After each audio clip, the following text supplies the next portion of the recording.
Welcome back to day number 3 of 12 days of Itch.y, a series where I look at 12 random horror games that I find on Itch.io, and I tell you about them one day at a time, all the way leading up to Christmas.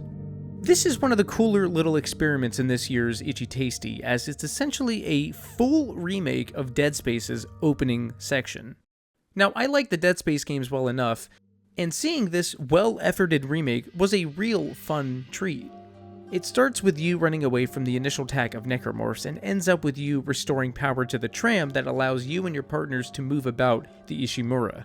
While the game is good overall, and I will get to that, what I do want to talk about more than anything is the really great way that the dev implemented some parts of the games as cutscenes.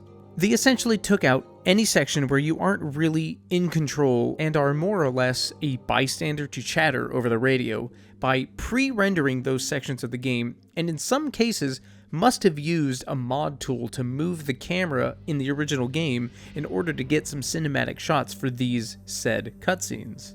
It was a lot of effort put into something that could have easily been glossed over, and I do really appreciate the effort. The effort shows with flying colors. As far as the rest of the game is concerned, there's not too much to complain about here. The game feels pretty solid, even if the game's PlayStation aesthetics are clearly more or less a visual flair and less of a mechanical one, as while the game still feels stiffer than the original Dead Space, the mechanics of the game are more or less unchanged. It's still over the shoulder, and it's still basically RE4 where you can move and shoot at the same time.